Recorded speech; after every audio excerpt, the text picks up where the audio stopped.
but they fucked up my thing. Oh, your actual record. Yeah. Oh. So they've missed out like on another 2 fights. So overall, I've had about 5-6 fights. Oh wow, and that's all been out of ATT.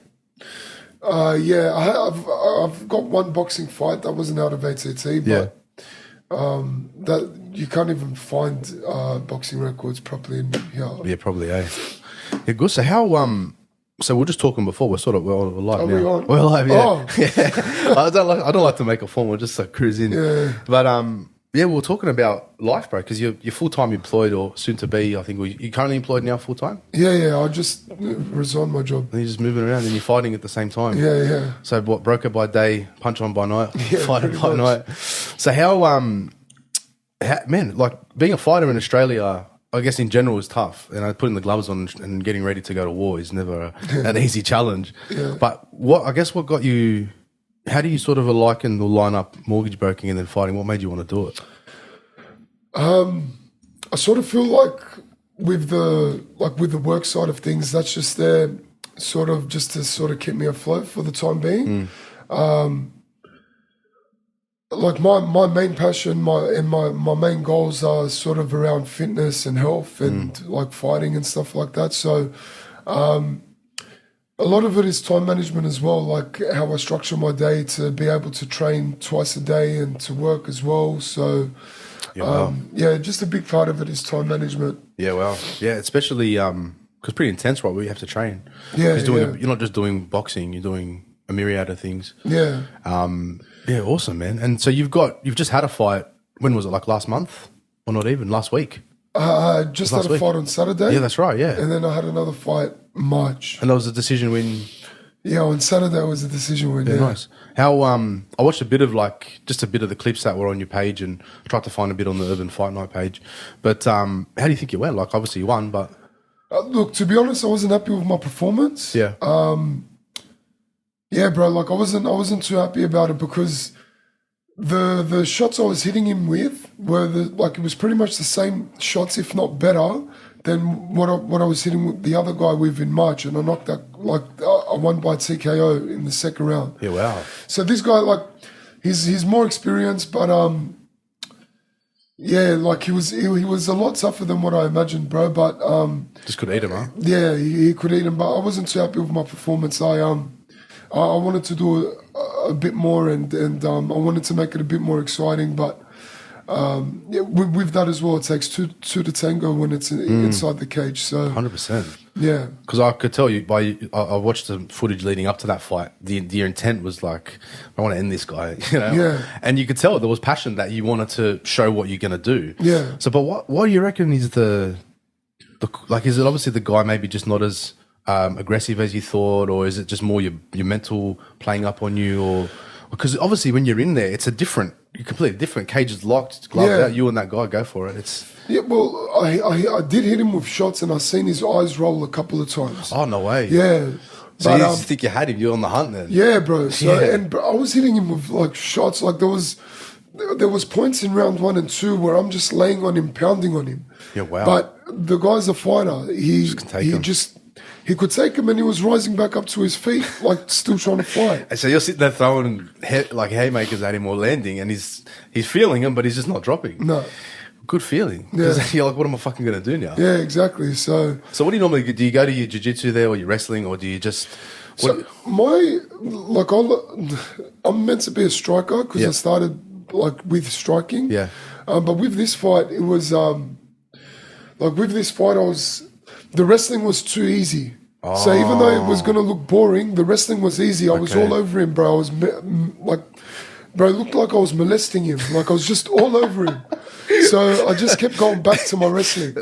But the way I wrestle, I'm not wrestling just trying to look for points. I'm wrestling. You want to win. I want to hurt you, bro. Yeah. I want to get on top and pound on you. And I was doing that, but to his credit, bro, he was rising up. But I did want to finish him, bro, because with me and him, I helped him prepare for a fight back in December. Yeah, because I was trying to follow, because I could tell there's a little bit of animosity there. Yeah. And I'm trying to follow where it was started from. So, yeah, all right. So you helped him out in a fight. Yeah, so I helped him out. And, bro, we became mates, started talking about slapping, partying, drinking, life in general. Yeah. And then, so I had the fight in December. I lost that fight. He lost his fight as well, so we both lost. But then I went and fought in March and I won. But then during that time, I had heard from people that he was telling people that me and him were meant to fight, and I kept pulling out of the fight. Oh wow! Yeah, and that's one thing that I take very personally, bro. Was that confirmed? But did he say that? Both. For 3 different people told me. No way. Yeah, 3 different people. And then leading up to this fight, so I've got a bit of back and forth between this other pussy. I call him my bitch because I was meant to fight that guy in December, but he pulled out twice. Okay. So he's my bitch for life, and he knows it. His name's Brad Shackleton. Was it Brad Shackleton? Brad Shackleton, yeah. So he's the 4th person that he messaged me during this camp telling me that, like, this Joey guy was talking shit again. So 4 people all up, yeah. But, they told me, oh, yeah, you were meant to fight him, but you pulled out, blah, blah, blah. I'm like, bro, fuck this cunt. Let's go. Yeah. He fought my mate. And I know that he buckles and he bitches, like, under pressure or, like, with confrontation. Yeah. So the way I went about it is after I fought in March and I won, I called him and I called him maybe 2 weeks after. And I told him, I'm like, yeah, what's happening, this and that. I'm like, oh, I want to go back down to 93 on the next Urban. And he's like, yeah, me too. I'm not fighting heavy no more, bro. He's like, these guys are too big for me. 1, 2, 3, this and that. And I'm like, yeah, man. I'm like, but it's going to be tough for me going down to 93. I'm like, bro, because I've got all these injuries. And I started talking shit, saying my calves gone, my shoulders are gone. I'm like, I've been partying. I've been eating like shit, blah, blah, blah. I was talking shit, bro. I was back in the gym the next week. And, bro, after I told him that, he messaged my coach that week saying, I want to fight Luke. I'm like, this cunt's a fuckwit, bro. I'm like, but he took the bait, so let's go. All right. And the week, like last week was, bro, it was a very important day. So this guy could have been in front of me. Anyone could have been in front of me, bro. You could take the most, fearless gladiator there ever has been, like fighter or even ancient times. But, this week was, and I was meant to shout her out after the fight, but they didn't interview us. But it was the woman of my dreams' birthday, like the love of my life. But I was not losing this fight, especially to a fat cunt like that.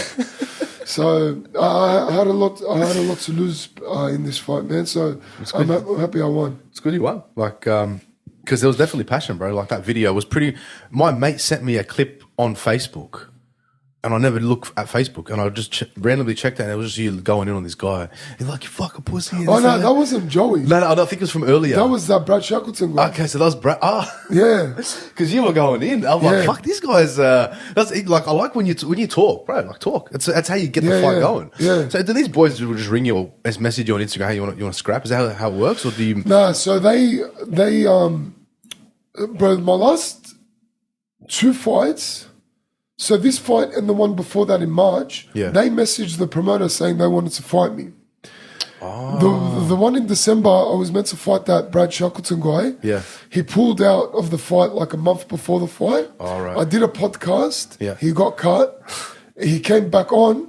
The fight was back on. Okay. And then a week out, the promoter was like reaching out to him, trying to get his bloods and like all of that shit in order. Yeah. And he didn't respond. He ghosted the promoter, so he pulled out again. So I had a last minute replacement.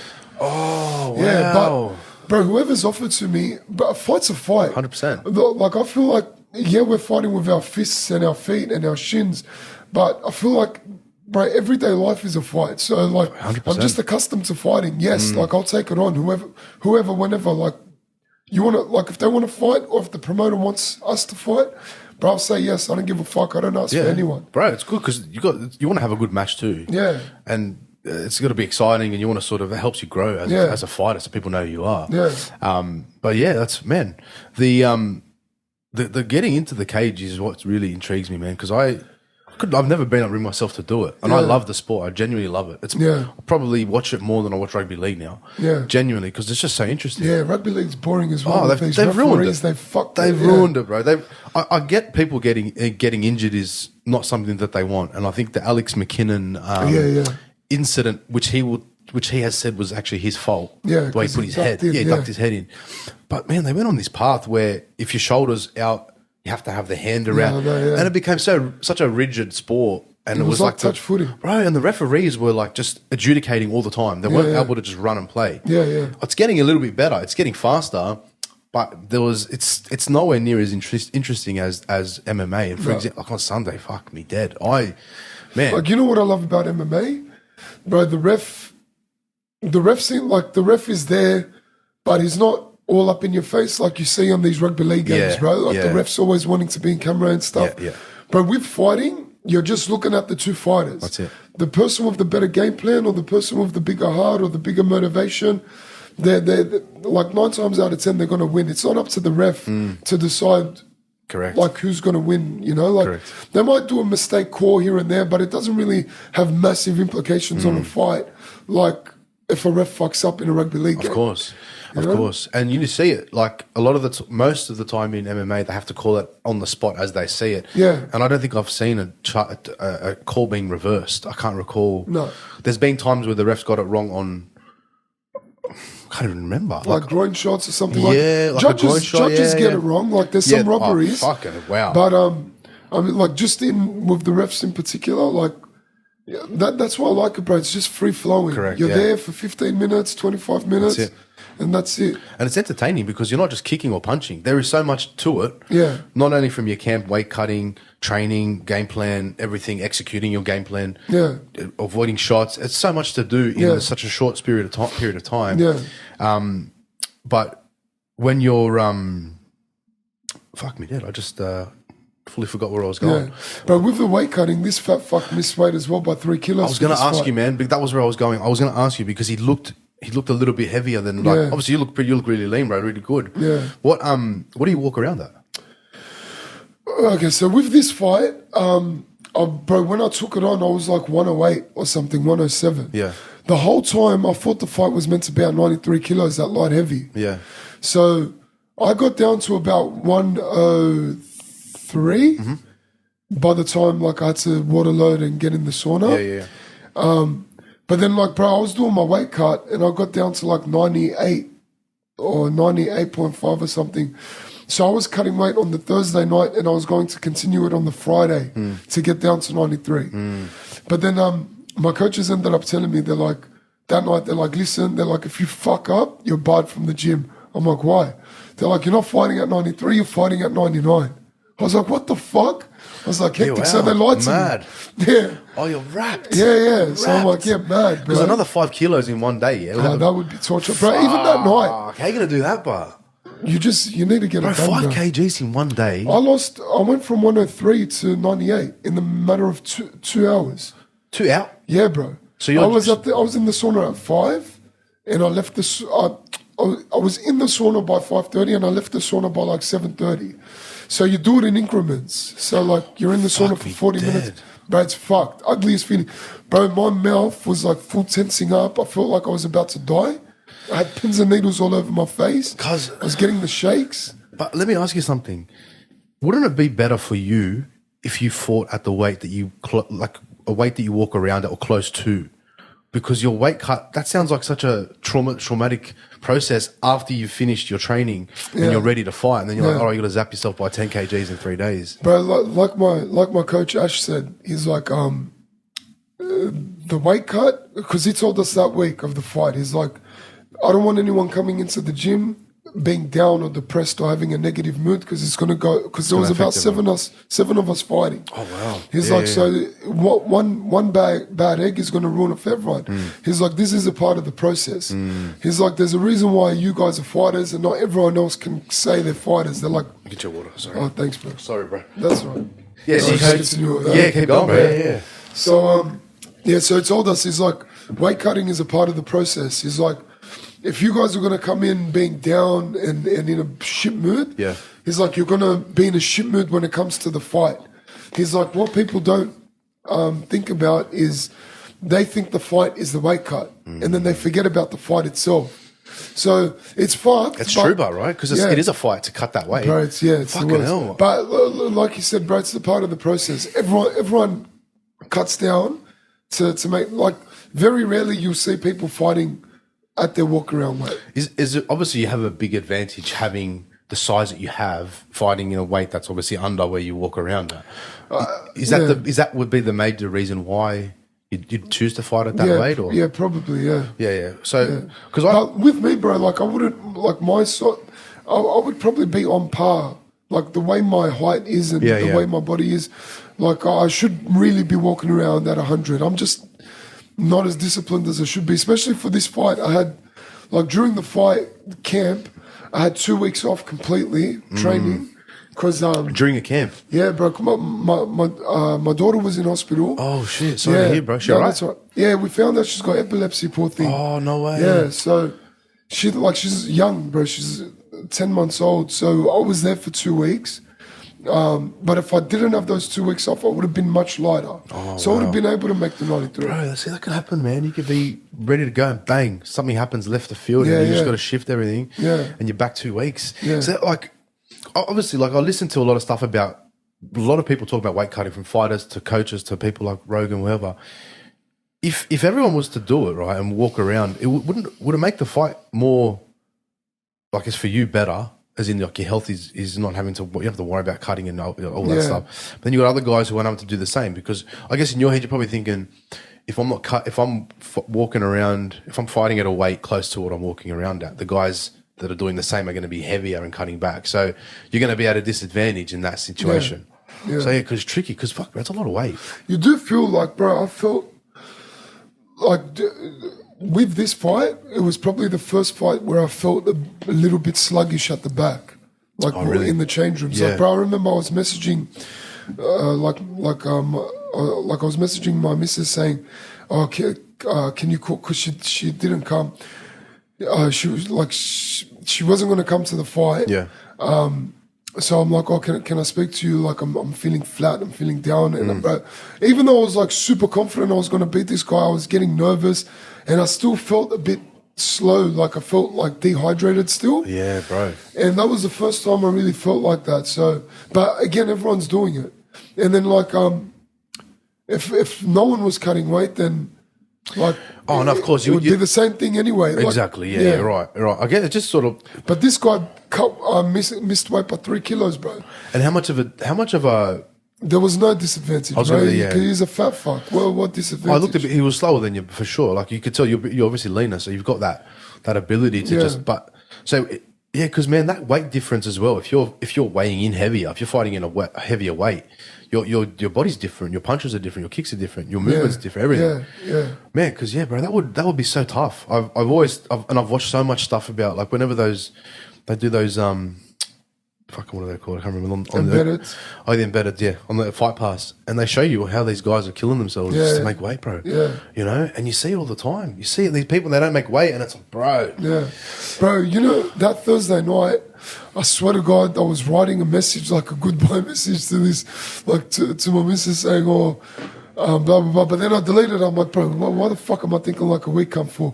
But like, bro, I was getting the shakes bad, and like. It gets to a point where you can't even talk, like you're, like, it's not like you're on rack and you know you're munted and you can't talk. Like you physically cannot open your mouth to talk. Like it's fucked. And then when you can talk, you're that dehydrated. Your voice isn't barely coming out. Yeah, because you're so depleted, right? Yeah, bro. So how long are you going without anything? Pretty much. Thursday day, like Thursday itself, nothing, no water, no food. And then you're in the sauna as well. And then you're in the sauna at 5, and then Friday again up until weigh-ins, nothing. You can't have no water, no food until you weigh in. Are you fucking kidding me? So you're going from Thursday all day, nothing, sauna after the whole day, and then you wake up, you do that all again, and then you go and weigh in, and then you eat. Yeah, then you eat, And then even when you eat, bro, you're fucking crazy. Yeah, that's fucked. Bro, I was in the sauna because my first session was 40 minutes. Bro, Closer to the end of the 40 minutes, bro, like when I started feeling fucked, I kept hitting my foot. Like I was lying down on the sauna and I just kept banging my foot, like just trying to, I don't know, like that was the way I was letting out the pain. Like I just wanted time to end, you know? And then I had this guy sitting there with his bottle of water right next to him, and he's trying to tell me it's all mental. It's all mental. Like I wanted to tell him, motherfucker, you've got a stomach full of food and water. You got a water bottle there, and I'm here fucking like fucked out of my mind, bro. Still in my clothes to sweat more. Oh, you're in the sweat, the whole sweat. The sweatsuit, yeah. God. And sweet sweat underneath. You know that sweet sweat cream? Oh, yeah. Oh. That makes you sweat, yeah. So you're just fucking putting yourself through it, eh? yeah, and then like one of my teammates, Randall, that was helping me cut weight. He didn't need a cut weight, but he was just there supporting me. He's like to the guy, he's like, brother, he's like, just it's all right. Just like, shut the fuck yeah. He's like, we know it's mental. It's all right. Yeah. Fuck, bro, that's so intense. Yeah, that's so fucked. And you know, bro, as an MMA fighter, this always has bothered me as a fan almost, or even just someone that loves the sport. But as an MMA fighter, you have put so much on the table as a risk, and the reward is only crumbs for a little while. You know, you're sort of just increment, and then if you make it, you make it. You know, yeah. But the risk, like you said before, like you can make one small fuck up and the fight's done. Yeah, you know, yeah. there's no team to capture you. Your coaches can't do anything either way. Yeah. You're in there by yourself. Yeah. So you have to put so much attention to detail, and then there's so much fucking risk. Yeah. Bro. But the reward is everything, bro. Yeah, that feeling must be fantastic. Bro, man. it is everything. Yeah. Yeah. Yeah, I can imagine, because you're there in front of your people, you've been training, and then you just get to execute what you came to do. Yeah. So, bro. No, it's yeah, bro, you can't describe the feeling you get just even walking out, bro. Like just knowing that you're testing yourself, win or lose, knowing that like, you know, the people are there to watch you fight. Like this fight was at Marconi. Bro, I used to I used to sneak in when I was 17. Yeah, bro. I used to sneak in there when I was 17, punch on, and then get kicked out for punching on. And then in my head, I'm like, bro, I'm back here, and these guys are cheering for me instead of... It's fucking crazy. Yeah, like instead of kicking me out, they're cheering for me. I had the security guards coming up saying, good fight, this and that. They probably would have remembered you. No, they're all new ones. Yeah, but, bro, that's hilarious, man. Yeah. And like, so you... Like, obviously, everyone wants to get to the top. Yeah. Is that like if you were to start banging it out and your coach is like, bro, you know, you're on your way. Are you sacking everything and just going 100 miles an hour with this, or how do you do it? Because well, so August 27, I'm going to be there's another Urban Fight Night. In Sydney. Yeah. Nice. Marconi again, most likely. Right. They've got like a 2-year contract there.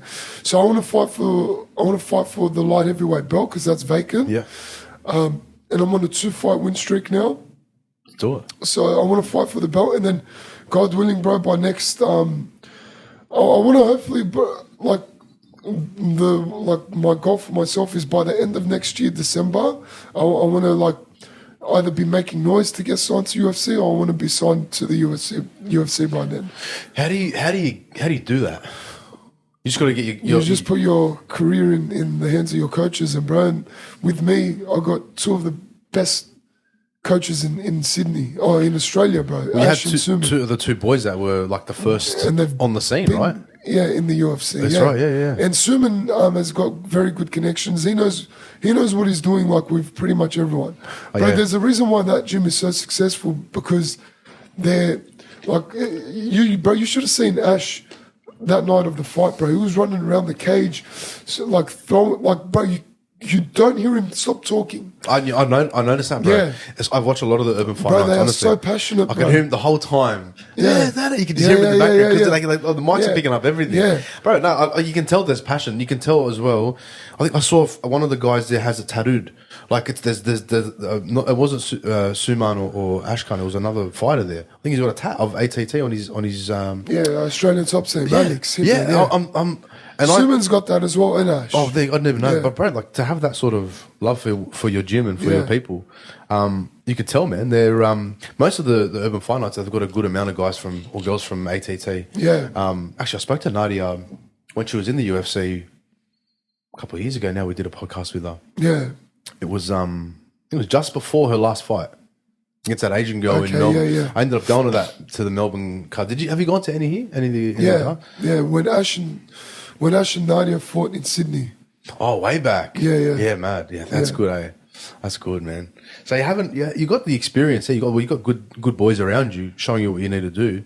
And this light heavyweight vacancy, do you know who your rivals are? Did they tell you, or you have to find that out, or you know? I look every day on Tapology. I'm looking at, Nice. bro, like I studied, like, bro, this is, like I said, bro, it's not like I'm not like a part-time fighter or anything, bro. This is, like, I study everything, bro. Australian MMA, overseas MMA. I'm just always, like, looking. I'm on the, like, I know who I might fight next. I know, like, who I might not fight next. I know their records. I know what they're good at.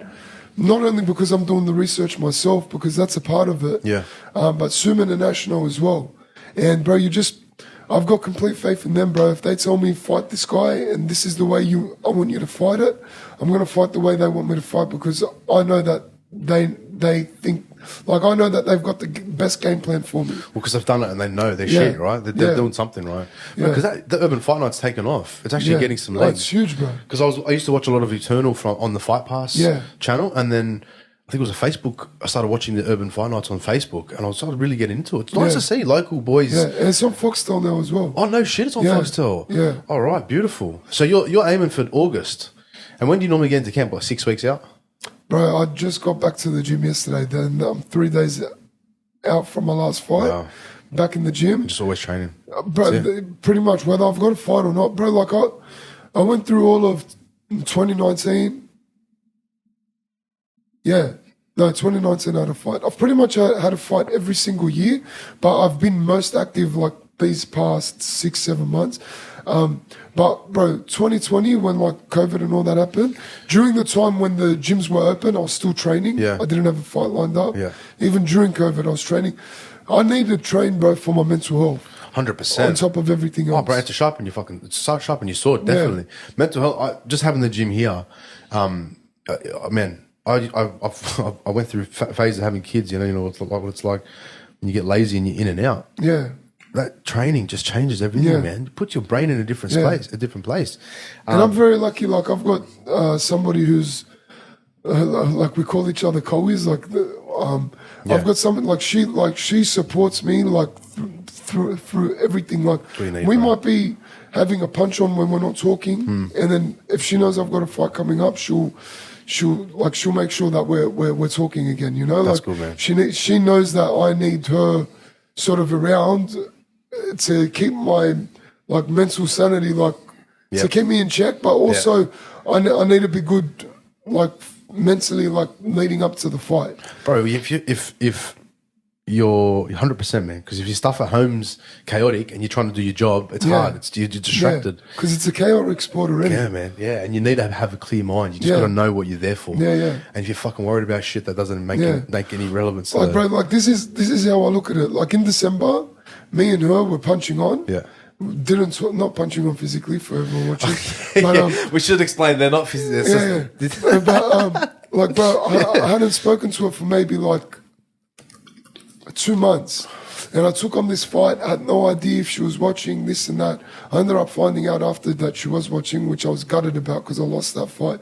But ever since we've been talking again, like I've been 2-0 this year so far. So, like, that's how I look. Like, the way I'm thinking of it is, like, this sport's chaotic. If home's chaotic as well, you're not going to do good. But if you've got a strong backbone and a strong support system, bro, you're going to be a success. Definitely. In whatever you do, bro, not just fighting. Definitely, bro. But yeah, you got so much to put into just one fight of 15 minutes or 25 minutes, right? Yeah. And, like, bro, like, I'm confident in myself, but I get nervous before I fight. And I ask her as well, not to make all of this about her, but I ask her, I say, like, do you get nervous? Like, are you excited? She's like, I get excited, I don't get nervous. She's like, because I know what you can do inside of there. I've seen you train, blah, blah, blah. So then, like, you get that bit of extra confidence out of them as well. Well, you need it too, bro. Yeah. Because you start doubting yourself, right? Yeah. Because in situations of, I can only imagine this is like going to war, literally, right? Bro, 100%. It's going to fucking war, right? Yeah, bro, we're modern day gladiators. Yes, you literally are. And you're putting everything behind you. There is potential to die in there, literally. The wrong way, anything can happen. But you're literally going to war. So you could be doubting yourself. And I swear, you can see it sometimes on any level. You can see when a fighter, like, bro, so many, when they get in there and it's like, yeah, they're definitely going to win. They're fucking, and then just shit just changes. And you're like, what the fuck is going on? It ends up being either a boring fight or they end up losing. Like, it's because you can just see something's off. Yeah. They're not there. You gotta be there. You can look at my last 2 fights, and then you can look at the one that I had in December.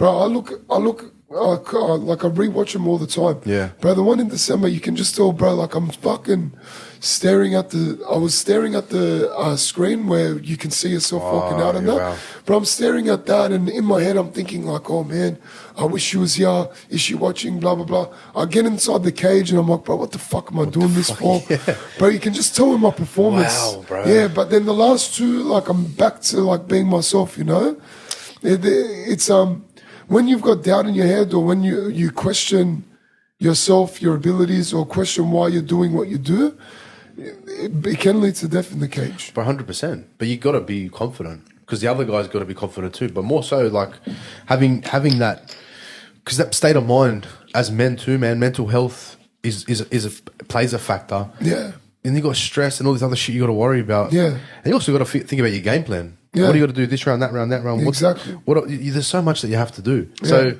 bro, having a clear state of mind is pivotal for, like you said, anything, man. Not just fighting. It's so crucial. Yeah. But bro, like it's good to like speak to you about this, because not many people do what you do. Yeah. Like, and not many people can have a full-time gig at the same time either. Man. Yeah, yeah. It's bro. So next year you want to be in the UFC. Yeah, God willing. Yeah. God willing, man. That's a big task. Do you know what? Do you have to fight? Like, is there a certain? Obviously, they want to see knockouts and finishes and everything else. But is there any, like, I don't know? Do you just got to fight a lot between now and then? Or? Pretty much, yeah. Just fight, perform to your best abilities, and yeah, just see what happens, bro. It's a fun ride, bro. It's like a roller coaster. Bro, enjoy it. But man. bro, like I said, bro, I train and I fight because I love it. If anything happens off the back of it where I can make income from it, so be it. Yeah. I get good money anyway as it is, bro. Like I've got heaps of sponsors who I'm very thankful for, and like we get paid you get paid on these shows as well. Obviously not UFC money, but you get paid. But I just love it, bro. Just the thrill and just that moment that you get walking out. That's enough, even if I don't make it. Bro, you know what? It's to put all the work in and get that win. Yeah. And to get the win the way you want to as well. Yeah. Bro, I can tell, man. And I did like a little bit of jiu-jitsu it's very tough, just that alone. But when you learn something, or when you get better at something, because every time you're in there, you're learning too. Man. You lose a fight, you're not going to do the same thing next time. You're learning. So it's just that learning process and getting there. That's good. I love it, man. But Lukey, bro, I really appreciate you coming on. It's been my pleasure, bro. Thanks for it's having been me. really, really good chatting to you, man. So hopefully we'll see you back in August on Urban Fight Night. August 27, UFN 31. Yeah. Nothing's been announced yet for the show, but once it does get announced, everyone can purchase their tickets online. It's at Marconi, right? At Marconi, and they sell out quick, bro. Like the last one, we had 900 people there. So if you want to come watch it live, get your tickets early, or watch it on Fight TV or Foxtel. Fight TV or Foxtel. Beautiful. All right, my man. It's been a pleasure. Thank Thanks, you, Luke. brother. My man. Thanks, bro. Thank you.